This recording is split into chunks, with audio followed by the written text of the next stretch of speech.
Bezrat Hashem, tonight is going to be Rosh Chodesh Sivan, and as we do every month, we learn a little bit about the month and what can be achieved on the month, and a little bit of spiritual and mystical significance of the month, but mainly what can be achieved during that month. And Sivan is a very, very special month because that's the month that the Torah was given in. So when we learned about Nisan, the dominating part of Nisan was Pesach. We learned about Iyar, the dominating part of Iyar was Lag BaOmer. Every time, every month, there's something that is very dominating in the month. Some months don't have anything special, don't have any holiday, but in the month of Sivan is a very special month, best because the Torah was given, and nothing happens by chance. It wasn't that it just worked out according to the party planner that the Torah should be giving on Sivan.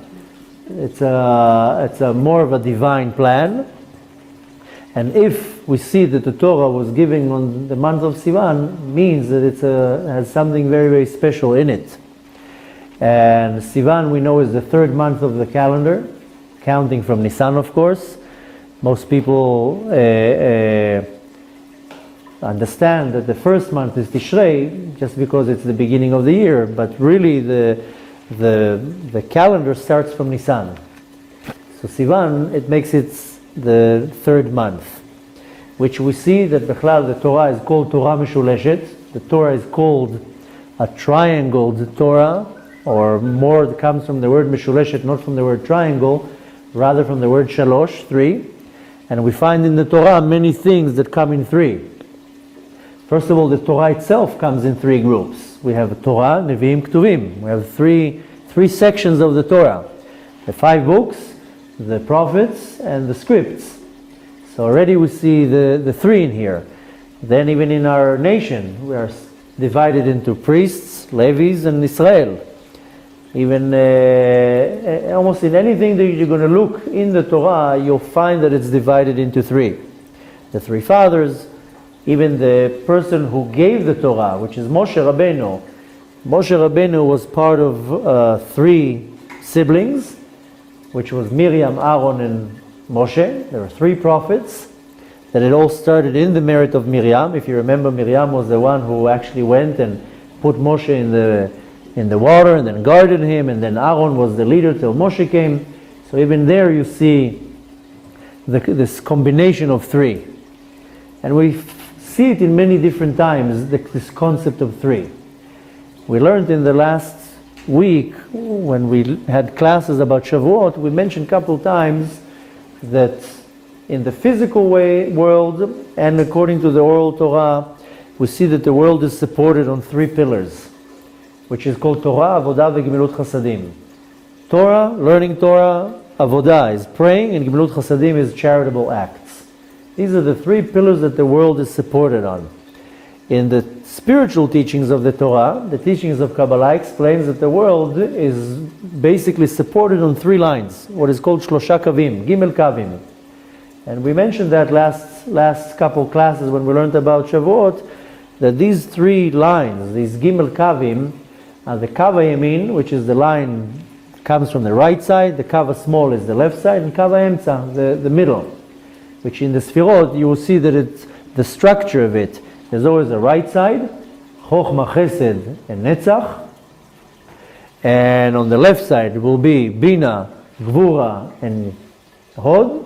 And then in the middle side, you'll have from Keter, and then Tiferet, Yesod, and Malchut. There's always the right side, the left side, and the middle. Now, when the Torah comes in and calls itself Torah Meshuleshet, we see that there's always the relations between one side, another side that are 2 opposites, and then the middle side is what's going to be connecting them. And this is called that we're connecting 2 opposites. The entire Torah is about connecting 2 opposites. This is the greatness of Hashem, that He's able to take 2 things that are completely opposing each other and put them together. Now, the sign is called Teomim. Teomim is twins. I think the English word to it is, how do you say, Geminite? Geminite. In Hebrew it's Teomim. Teomim is a twin. And who are these twins that the Torah is referring to? The Torah is referring to the twins, which is Moshe and Aaron. And they were so close to each other that they were literally like twins, even though there was a 3-year difference in their age, but they were like twins. Where else do we see the concept of a twin in the Torah, especially in the giving in the Torah? Is the 2 tablets. There are twins. One tablet holds 5 commandments, the other tablet is holding the other 5 commandments, but they equal, they resemble each other. This is another concept where we see the twins. Now in the month of Sivan we're celebrating the holiday of Shavuot, which very interestingly it's the holiday that has the most names. The holiday of Sukkot is called Chag Sukkot, and the holiday of Chanukah is called Chanukah. Okay, some maybe call it the holiday of light. Purim is called Purim. Pesach is might called also Chag HaChirut. But Shavuot has 4 names. It's the holiday that has most names. And the first name that we find in the Torah, it's called Chag HaKatzir, the holiday of harvest. And the reason why we call it Chag HaKatzir is because that's when they used to harvest the crops, the last crops that came out. After that, they won't harvest any more crops.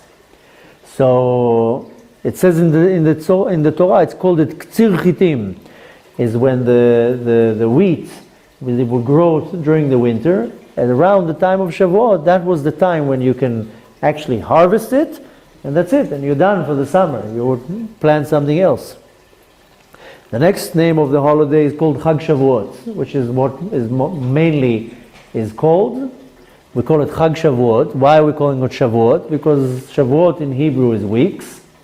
And before Chag Shavuot, we count 7 weeks. We count the weeks. And it says that we have to count weeks. So we call it the holiday of weeks, Chag Shavuot. Another reason why we call it Shavuot is because Shavuot can also be read, the letters, exactly as Shvuot. Shavuot is when I take an oath. And on the time of Matan Torah, there were 2 oaths giving. One was that was given by Hashem, that he basically swore to us, Nishba. Shavuot comes from the word Shvuah. Hashem swore to us, he took an oath that he's not going to change us with a different nation. He says, doesn't matter what you're going to do, I know you're going to be annoying me now for the next 3,000 years, but I'm not going to change you for any other nation. The second oath was by the sons of Israel, by the Jews, that they took an oath, they swore to Hashem, we will never change you to a different God. So the name Shavuot is named after the 2 oaths, Shtei Shvuot. 2 oaths, one that Hashem gave and one that we gave.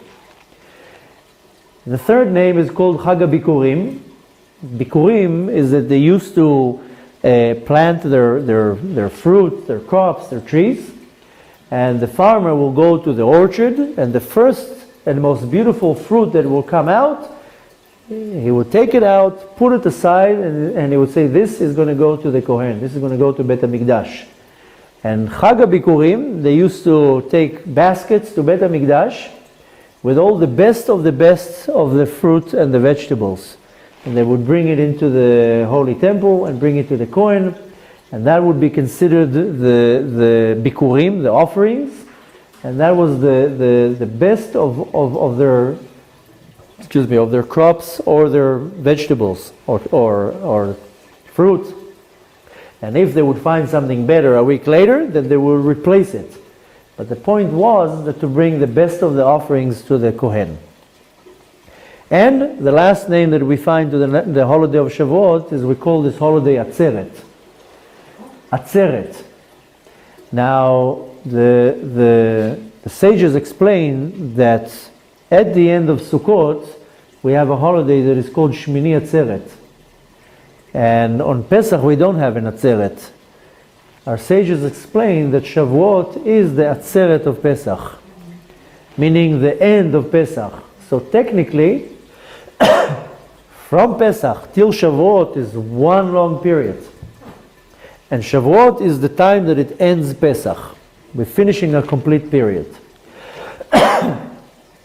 So, just as a side note about the holiday of Shavuot, because it is connected to the month. And if the holiday is on the calendar in the month of Sivan, then it means that the holiday has a connection to the month. Now, other than that, this month is called the month of unity. Chodesh HaAchdut. This is the month that started the unity, and this is the month where you can derive and so to say benefit from the power of the month to create unity. That's why we see that the sign, which is the twins, is they're united. Twins are together. It's a symbolizing the unity of two. Two become one. Two resemble to one. And the Zohar says that the two twins in the sign, it's one person. It's the concept of connecting the right and the left.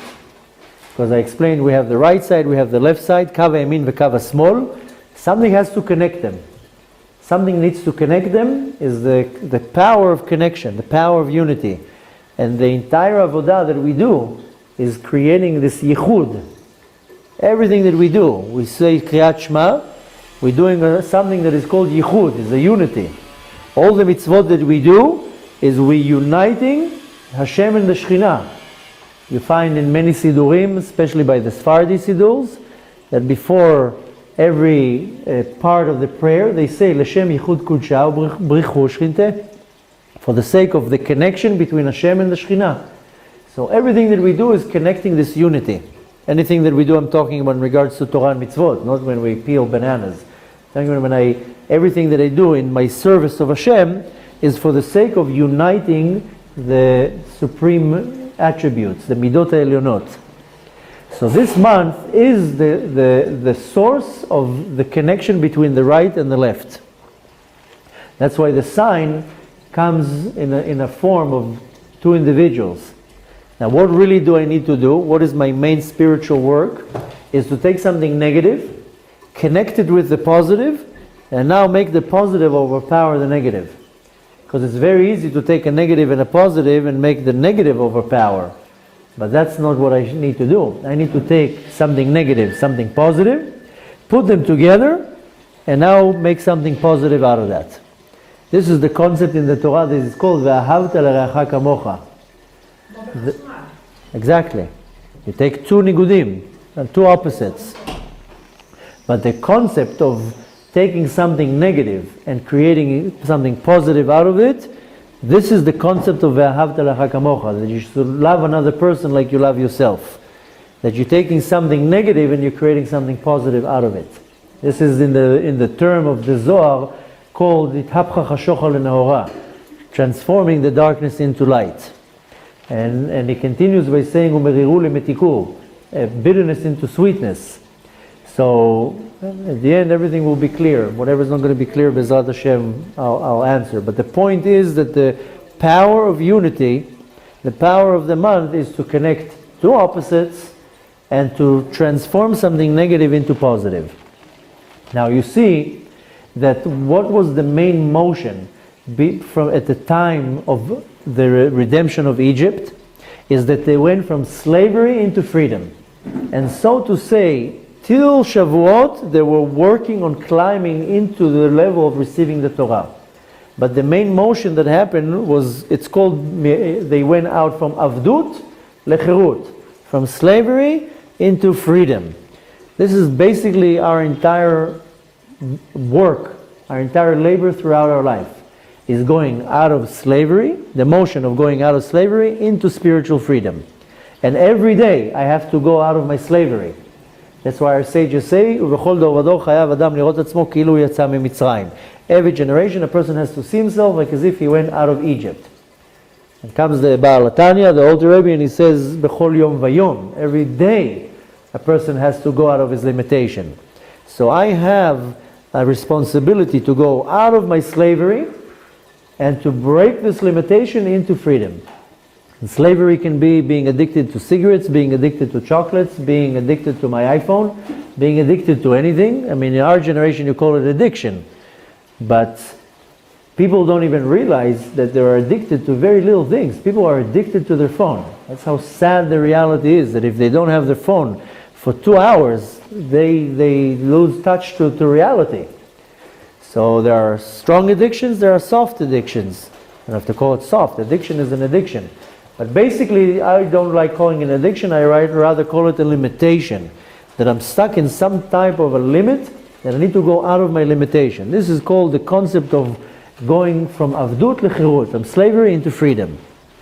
When we got the Torah, our sages say that when we got the tablets, tablet in Hebrew is called luach, luchot abrit, shtei luchot abrit.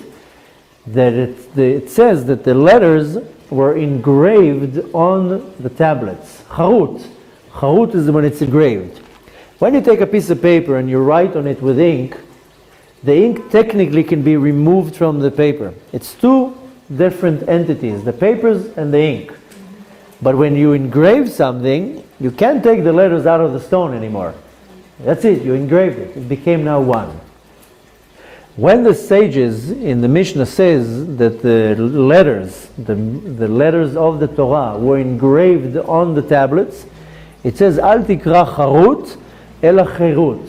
Don't call it charut, don't call it engraved, rather call it freedom, cherut. It's the same letters, just read a little bit different. So the concept of the giving of the Torah is the final stage of going out of my limitation into freedom. And this is the concept of the month of Sivan, is I complete the liberation, so to say.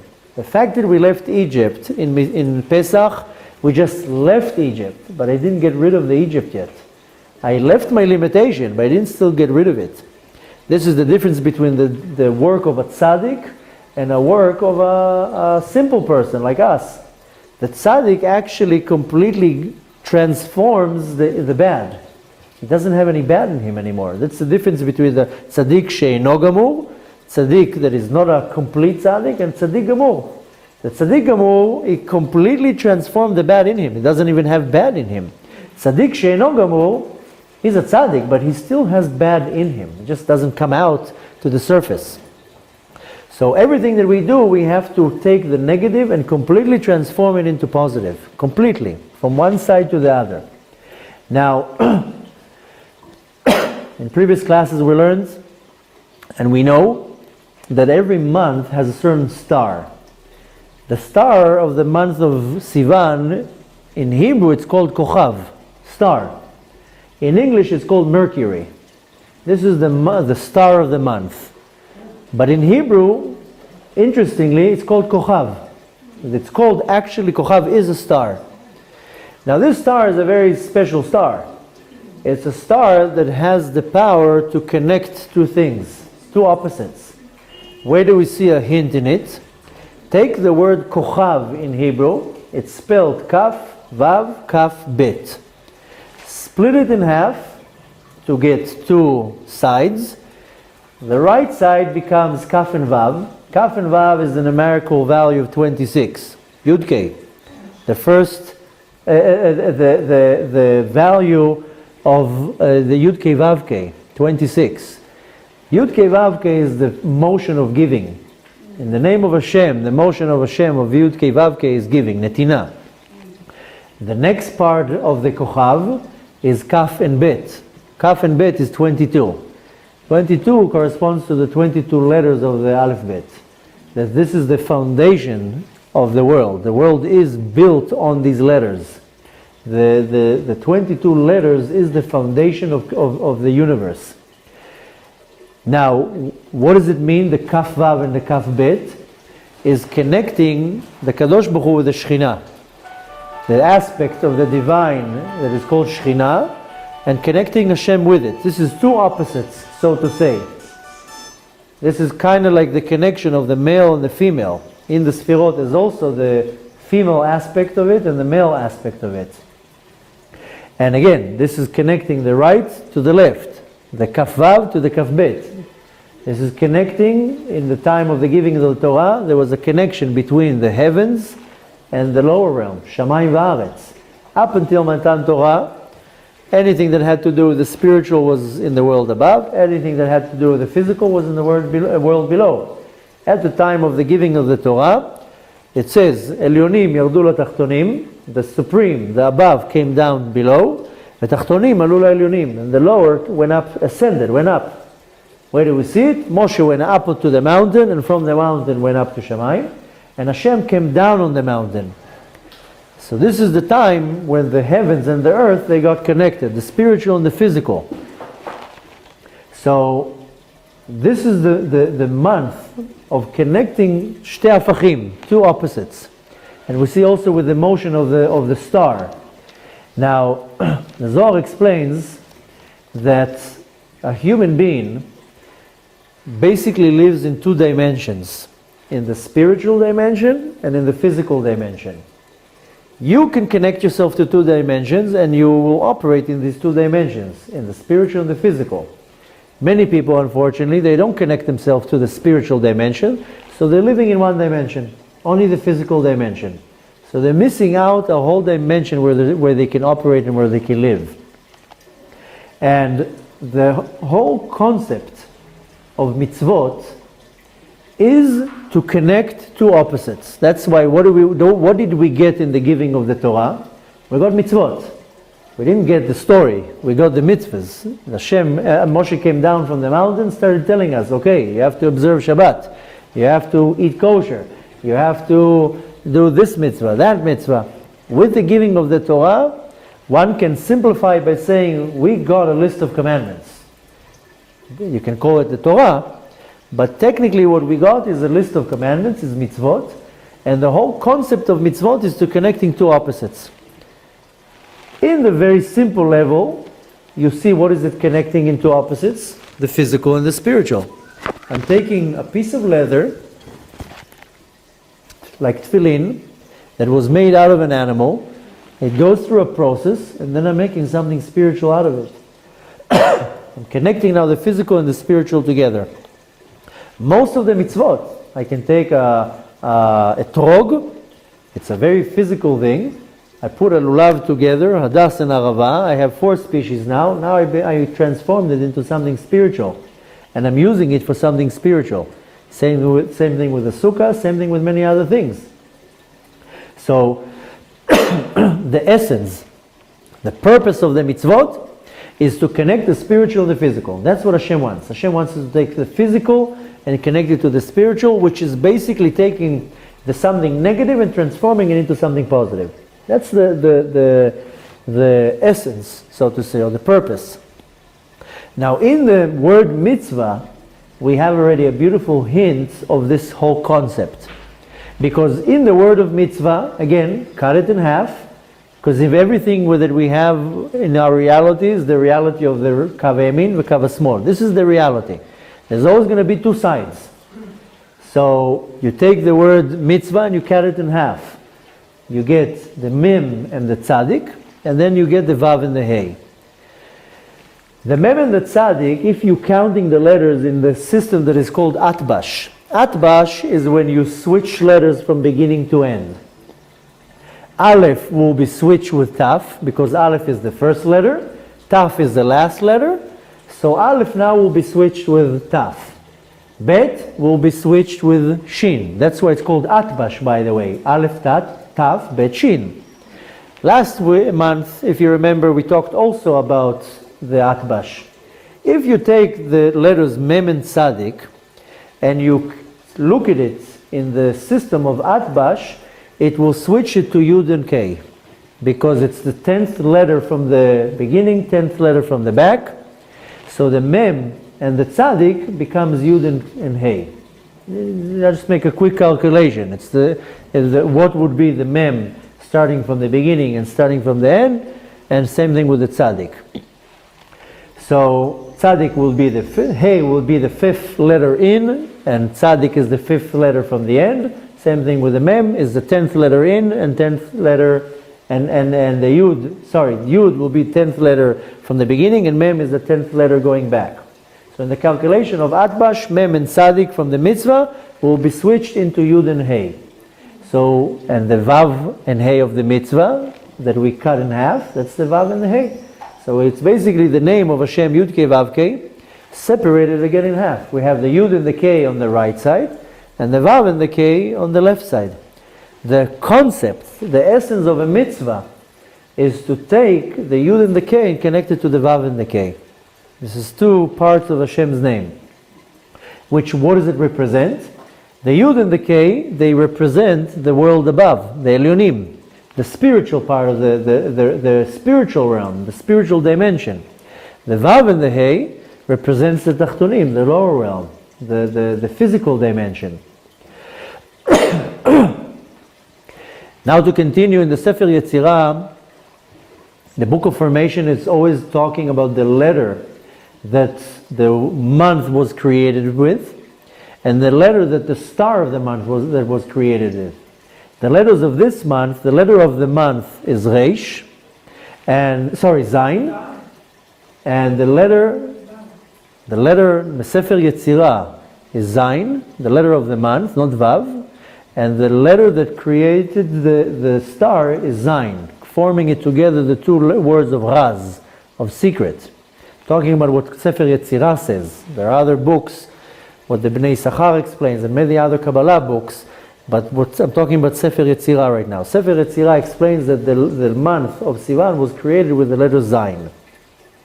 And the star that is called Kochav was by the letter Reish, which forms together the word Raz. Raz in Hebrew is a secret.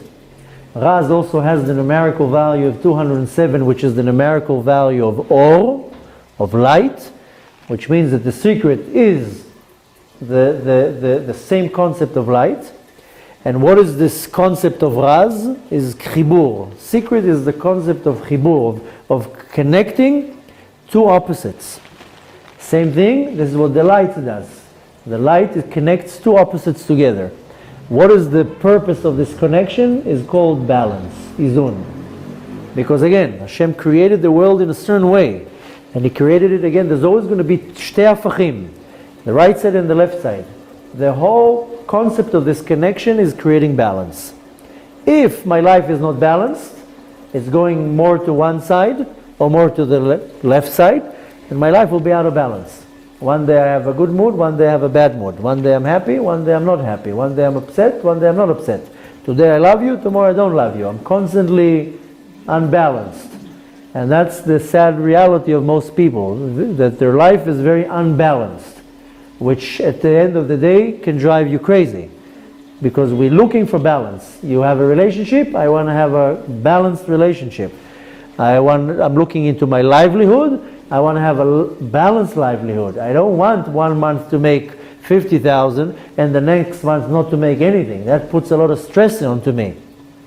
That's why a lot of people, they prefer being working for somebody. Because I have my paycheck every month, I know I make 2,000. But there's no such thing as balance, because Hashem's in control, so it's always changing, like you were saying. Yes, but we want to strive to get into balance. This is the whole concept of our Avodat Hashem, is to put balance in my life. You're right that there's constantly going to be motions. There's nothing wrong with emotion. Even emotion, it still has to be balanced. The motion of Hashem, which we spoke about many times, is the motion of up and down. This is called in the term of Kabbalah, Ratzov v'Shov, in, out, up, down. But in that has to be balanced. The balance is from side to side. You don't have balance from up and down. Take a ship is in the ocean, it moves from side to side. The waves can take it up and down, but what would cause you to be seasick and to throw up is the side to side, not the up and down. So there is the motion, but the balance has to be between the right and the left, that they have to be constantly balanced. That's why you see that if you take a dreidel, for example, and you turn it, what makes it, so to say, straight? The motion that it's turning around. Once it stops turning around, it falls on one side. Same idea is in the concept of the sfirot. If you look at the structure of the sfirot, the keter is above, and the Malchut is below, and then in between you have the rest of the Midot and the Sfirot. So technically, if you turn it, there is the opinion in books of Kabbalah that the Sfirot are in the motion of turning. They're not standing like what we see. We see it because we draw it. But the Sfirot are in constant turn. This is called Igulim, the circles. In many places in Kabbalah you will find the teachings that all the worlds are called Galgalim, the worlds are called circles, and the motion, the energy of the Sfirot is turning around. Like a dreidel. You turn it around, with the energy of the turning, it's not falling. If you look at the structure of the Sfirot, above and below, it's like a dreidel. The Malchut is below is the tip, above is the Keter, is where you turn it around, and if the motion is very healthy, it's going to turn and will have its course. But then it has the right and the left side that will pull. Some people are more turning to the right, some people are more leaning to the left. The mitzvot is what basically balances us. And the mitzvah is to connect the two hafachim, is one side to the other. This brings us to understand that the element of the month is the element of avir, of air, because the air is kind of in between. It's connecting two things together. Interestingly, we see something that Zohar explains about the giving of the Torah, that it says that there were 600,000 men there. We know that Shishim Ribot, 600,000 people were there, but really it's only men from the age of 20 to the age of 60. If you make a very quick calculation with the women and the children and the elderly people, we're kind of calculating that there were about 3 million people in Matan Torah. That's where we come to the calculation that in Mitzrayim there were about 18 million people, 15 million stayed in Mitzrayim, they died, and 3 million were around the amount that were in the time of giving of the Torah. The Zohar explains that 3 million people, it doesn't say the word 3 million, it just says that everybody that were there. I'm saying a rough calculation, 3 million, and it's not me, it's almost any commentary will give this calculation. But it says that all these people that were there, they were all there getting the Torah, each one heard it completely different. Each one understood it completely different. Amazingly, I spoke on that last week, that the Torah was given on Har Sinai. They didn't look at the Torah like a screen at the mountain. It wasn't like a drive-in that everybody's sitting there. I mean, drive-in for the older generation, they know what I mean. Say now to kids drive-in, they don't understand what you're talking about. So, but people have in their vision that Matan Torah was a big screen and everybody was standing facing the screen. In the olden days, the theater, you would drive in with the car and you would sit in the car and watch the movie. And then the waiters or whatever would come and hang something on your window, your popcorn and whatever, and yeah, that's how it was. So, believe it or not, I'm young, but I used to go to a drive-in. Yeah, we had a drive-in in Israel, believe it or not. It was next to the Luna Park in Ganei Arucha. So, you know what? I think they still have the screen there, by the way. I mean, I don't remember, I didn't drive past there a long time, but we used to go to a drive-in too. Anyways, so people in their vision think Matan Torah was a big screen and everybody looking at the screen.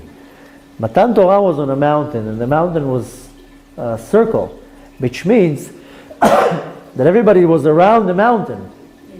So I was standing here, on the other side of the mountain was standing other people. I couldn't see them, the mountain is blocking me.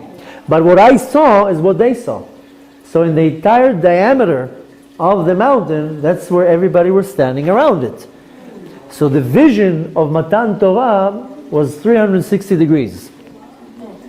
Meaning, the Zohar says that each individual that stood in Matan Torah saw and heard and understood completely something different. And we learn from that where we all see things completely different. I will see something this way and you will see it that way. There's a very big argument here in regards to colors, that I can see something and I say it's purple and you'll tell me it's pink. I'll tell you, no, it's purple. And you'll argue with me that it's pink. And it would look the same. I can say orange, you'll tell me, no, it's not really orange, it's like peach. And there's always going to be an argument. So there's an argument actually in science about light. And there's an argument, what is light? Is that a wave? Or is that a particle? That's how you say chelkik? Particle? That's the word? In Hebrew it's called gal v'chelkik. So chelkik in English is particle, right? Correct me if I'm wrong. There's an argument in science if light is a wave, it's a little, it's a beam of like a wave, or it's a particle. So after many years of arguments in science, they came to the conclusion that it's both. It depends how you look at the light. Depends where you look. Excuse me? It's before you look and after you Yeah. look. So when it comes to light, depends how you're looking at it. You look from here, you look from here. So the Torah was presented in a certain way. It says Shivim Panim La Torah, 70 angles the Torah has, but really there are millions angles to the Torah. Because in Matan Torah, everybody stood around the mountain, they saw it completely different. This kind of resembles to the concept of gravity. Because when did humankind find out about gravity? 500 years ago, 400 years ago. When did Galileo find out that the world is round? Same thing, 400-500 years ago. 2,500 years ago, more like 2,200 years ago, the Zohar already revealed that the world is a ball, that the world is round. In the Zohar there's a lot of details that were already mentioned way before science. And in the Zohar it says that the world is a ball, and people are standing on the top of the ball, and at the same time people are standing on the bottom of the ball, and they're not falling. This is basically talking about gravity, because technically you have this humongous ball flying in the galaxy, which in itself, if you meditate on the fact that a huge ball is flying in the universe, that in itself should bring you to believe in God. How does a ball gravitate in a universe and just doesn't fall? This in itself is a massive wonder that anyone that meditates on that and cannot come to the conclusion that there's a creator that is holding the ball in the air, that in itself is something huge. Just look at how many of these balls are flying in the air. It says even in the Torah that Hashem hangs the sun in the air. You know what I mean? That's the verse that it's actually using, that it's toleh. It's hanging the balls in the air, like these balls are like hanging in the air. So the Zohar is already talking about how this ball, it doesn't say earth, it doesn't say planet, it says kadur. It says that in the ball there are people standing on all sides of the balls, and nobody falls down. Nobody falls down to the bottom. Talking about gravity. So technically, again, we see the same idea of this rounded thing, that everybody's in the diameter, but everybody's pointing to a different direction, but still, so to say, being pulled in. This is gravity. In the giving of the Torah, there were many, many people, millions of people, and by the way, it wasn't only the 3 million that we evaluate of the Jews. All the nations were around us in another diameter, just they were one step back. So they were in the drive-in, in the back part of their drive-in. But everybody was there, which means that we saw the Torah in many different angles. Which basically, again, brings us to this whole concept of connecting two opposites. You say tomatoes, I say tomatoes, and let's call the whole thing off. That's what's his name, Frank Sinatra said. You say tomatoes, I say tomatoes.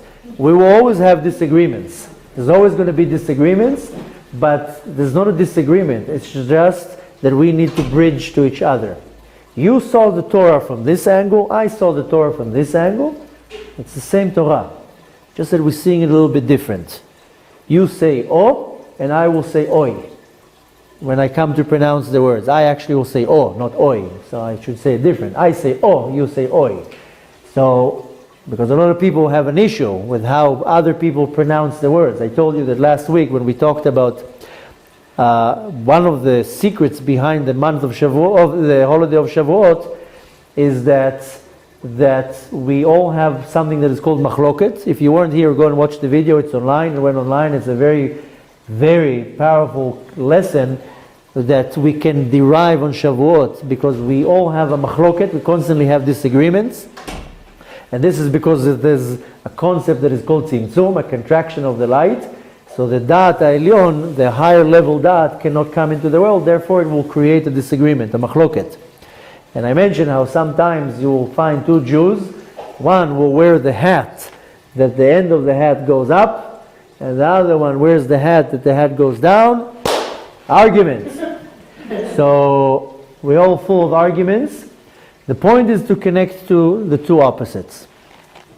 And to conclude, we always cover that there are 12 senses, and every month there's a sense to the month, a chush. And the chush, the sense of the month of Sivan, is chush ha'alicha, is the walking, motion.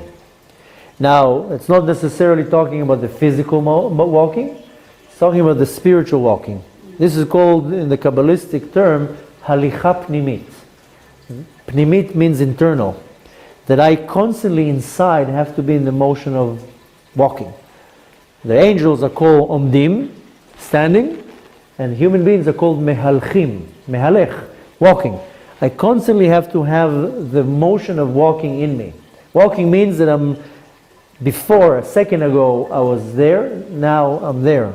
I started be back and I'm going forward. And I'm moving myself from one place to the other.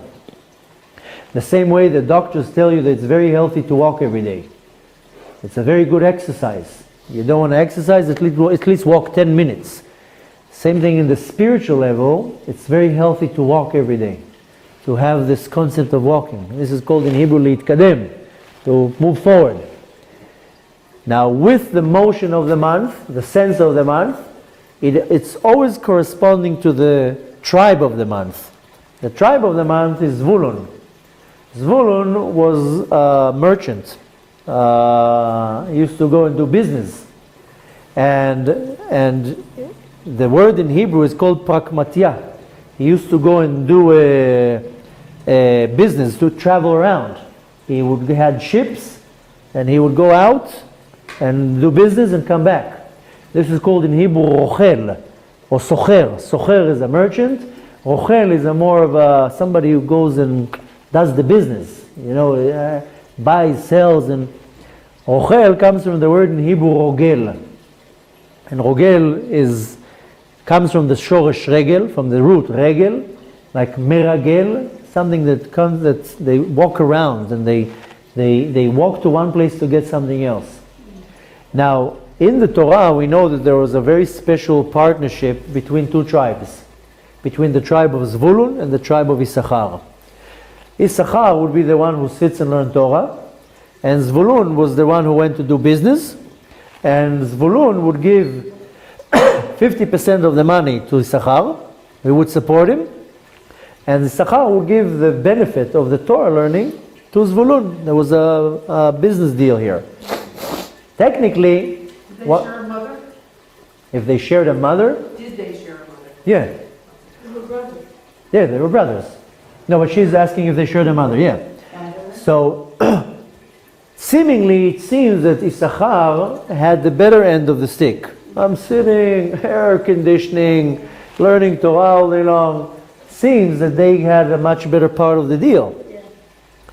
Really, Zvulun was the more dominating part. Because the mitzvah that Issachar did is one mitzvah. It's just sitting and learning Torah. It's technically an easy mitzvah. Give me now a full day, I would love to sit in yeshiva all day long and learn. I would very quickly give up everything that I do to sit in yeshiva and learn all day long. Have a nice cup of coffee, like this, learn from the book, no working, no problems, no arguments, nothing, no headaches. I don't know about no problem. Sitting in yeshiva all day long. But they have children, it's a whole... Okay, I'm talking in the concept that you have somebody giving you money. I told you a story last week. It wasn't actually last week. In the beginning of this week, when we learned about the parsha of Bamidbar, I told you a story that there was a certain Chassid of a certain tzaddik, and his father-in-law supported him financially. He said, I know you are a Talmid Chacham, I'm willing to support you, just sit and learn Torah. And then at some point, the father died. And the Chassid had a problem. Everybody came to him and told him, you are very wise and you are responsible, take over the business. And suddenly he had to start becoming a businessman. And he went to his Rebbe and saying, listen, half a year I didn't learn Torah. And the Rebbe told him, listen, you are upgraded. Because up until now, you only had one mitzvah, which is learning Torah.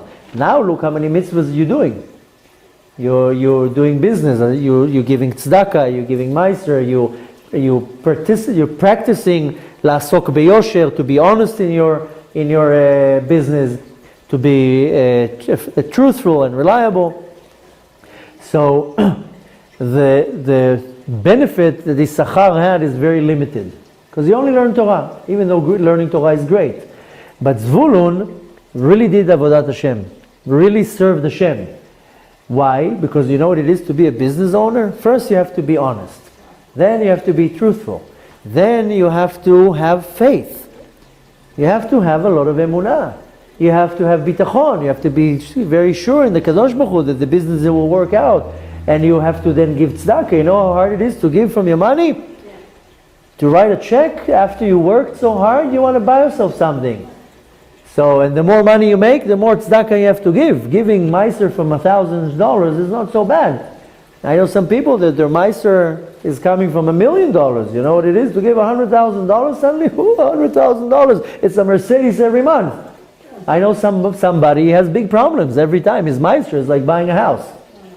So it's very easy to give $2,000. To give $50,000, $500,000. I'm very happy I made $5 million, but to give these huge amounts, it's not so easy. So to be a business owner comes with a lot of responsibility. And we see even in the Talmud, it says when the neshama comes up to Shamayim, the first thing they ask the neshama, Im asakta beyosher. If you dealt business honestly, you know how hard it is to be honest in business? It's one of the hardest things. It's very easy when a customer comes in, okay, I don't have to tell him this, I don't have to tell him that. So Zvulun had a much harder job. He literally practiced what's called Avodat Hashem, really serving Hashem. But we see that they had this partnership. Where else do we see a partnership? We said that the word for merchant in Hebrew is rochel, which comes from the word in Hebrew rogel, comes from the root regel. Where else do we find 2 feet, 2 legs? In the Sfirot. If you read in Patach Eliyahu, in the Tikkunei Zohar, it's talking about the Sfirot, so it's talking about there are 2 Sfirot that are legs, the Netzach and the Hod. Netzach is regel yamin, and Hod is regel small. Netzach is the right leg, and Hod is the left leg. And what is the difference between them? What are these legs? Netzach, it represents the ambition in me, the power, the nitzachon, the victory over my ambitions. We all have ambitions. I want to be a doctor, you want to be an architect, you want to be a great scholar. We constantly have ambitions, and we need some type of a power to basically get these ambitions, to overpower and to win. This is netzach, nitzachon. But comes the other side, the left leg. This is hod. Hod comes from the word lehodot. You know why? Because I have limitations and I need to lehodot, I need to admit. And I have failures in life. That my plan didn't work out. I need to admit. And I need to be able to come out and say, I tried, I failed. Or I'm limited. I'm good here, but I'm not good here. This is the power of admitting. We learned that when we prepared for Pesach. To be able to admit my faults is not easy. To come and say, you're right, this is my fault. It's hard for me to wake up in the morning. Doesn't matter right now, but admitting. Doesn't matter if Hashem put that limitation in my life. Everything Hashem put in my life. Yeah, but I have to admit. Admitting is not so simple. Many people, they'll fail in something. No, it was his fault. The market was not a good market, so the business deal didn't work out. Just admit that it failed. Okay, nothing happened, so you failed. Big deal. You win some, you lose some. So hod comes from the power of lehodot, to admit. Sometimes I win, sometimes I don't. So netzach is to basically win. Netzach comes from the word nitzachon, to win my ambitions. I have ambitions in my life, whatever it is. That gives me the power of winning. But I have to also know that sometimes I'm not going to win. So there's always the concept of the right and the right and the left. Tom, I'm going to finish in a minute. Write your questions, and we're going to go through everything. So basically, we see in halakha, in many places, the concept that you have to start with your right leg. They also, I don't know if they have it in English, but in Hebrew, there is the saying that you say, start with the right leg. Latchil beregel yamin. If two people argue, they have a bad encounter, they say, Etchalnu beregel smol. We started with the left leg. I don't know if it's something that is said in English, but in Hebrew, getting off with the wrong foot. In Hebrew, you actually say, regel yamin or regel smol. Let's start with the right leg. It originates because in the Torah, in halakha, we see that in many things we have to start with the right leg. You start prayer of Shmona Esrei, you always start with the right leg. When you even get dressed, you put the right hand first. You put the right leg first. This is according to halakha. If you look into halakha, you will find that in all the cases, you start with the right hand. But where do we really see that we start first with the left leg? Yeah. In the army, they start small, you mean small. This is a very big Kabbalistic thing that technically when I wake up in the morning, which foot do I need to put first on the ground? The right leg. When I wake up in the morning, I say Modeh Ani, I put the right leg down. I don't put the left leg down first. When I get dressed, right hand first, right leg first. I put my shoes on, right foot shoe goes on first. When I wake up, I put the right foot down. But really, left will come first. You know why? Because before I put the foot on the ground, you know what I say? Modeh ani lefanecha. I admit. And that's the hodah. Is the left, regel small. So before I put my foot, yes, I do put my right foot, leg on the ground. But really I started with the left foot. Because when I woke up in the morning, I said Modeh ani. The right foot is the netzach and the left foot is hod, is admitting. And when I say Modeh ani, Modeh is not necessarily I thank you. Modeh comes from the word I admit. Hodah, modim anachnu lach. So there's a very big difference. In order for me to be very successful and to have power, especially the power of victory, I first have to admit. I have to be humble. So to summarize everything together, we have a month of connecting two opposites. We have the month that the essence of the month is when we got the mitzvot. The mitzvot is to connect two opposites. More than that, we see the star in the month has the concept of the connection of two things. If you remember what we said, the kaf and vav and the kaf and the bet is taking the letters. The letters is basically the Torah. And the kaf and the vav is the yudke, is connecting the Torah and Hashem. This is connecting the spiritual and the physical. It's all about the month of connections. Taking Zvulun and Issachar, connecting them, putting them together, the spiritual and the physical. And this can only be done in the motion, in the chush of the sense of walking. If I don't walk, I'm not going to be able to connect anything. And it's not a physical walking, it's a spiritual walking. What physically will make me walk is my legs. I have to have two motions. The motion that I want to be better, I want to be closer, I want to be more successful. This is the right leg that takes me. But I have to have the left leg. I can't walk on one leg. I can't. If not, then I'm going to be hopping. Hashem gave me two legs. I have to walk on two legs. If not, that's not going to be considered walking. It's going to be considered limping or hopping. So I have to lean also on the left leg. And the left leg is the power of admitting, is the hoda'ah. I admit. I am not so perfect. It's very hard for me to say, me? Oh no, I'm perfect. You are the problem, I'm the perfect one, you are the cause of all the problems. This is the wrong attitude. The right attitude is saying, you know what, both of us saw the Torah, you were standing on that side of the mountain, I was standing on this side of the mountain. We are both right. Or we can both be wrong. You know that sketch that now is very popular on the social media? It has a sketch of a 6. One person is standing here, one person is standing there, one person says it's a 6, the other person says it's a 9. It's a very popular picture that is shared now in social media. They're both right. It's both a 6 and a 9. It just depends where you're standing. Depends how you're looking at it. So the point is the power of Hoda'ah, this coming from the power of Hod. We celebrated not too long ago the Lag BaOmer. Rabbi Shimon was Hod Shebehod. He was the only one who was able to transform this midah. Hod, if it's looked in the negative way, read it the other way around, is Dava. Dava is a very negative thing.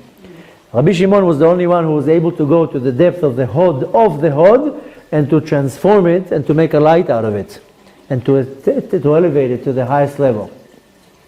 So the point of this month that I want to take is the month of connecting two opposites. Meaning that I can meditate. This is something that you need to meditate on the month, on the Rosh Chodesh. Is what in my life are two opposites that I need to connect together. Is it me and my wife? Is it me and my kid? Is it me and my neighbor? Is it me and myself? Is it me and Hashem? What's the two opposites in my life that I need to make a connection, to make a unity? And this is the month where I actually have the power to do that. Is that taking the Kava Yamin, taking the Kava Small, the two sides, the right and left, and putting them in the center, and connecting them, and the result will be balance. And my life is balanced. What is the center called? The center? In the sphere of... Kava Emtza, the line of the middle. No, but...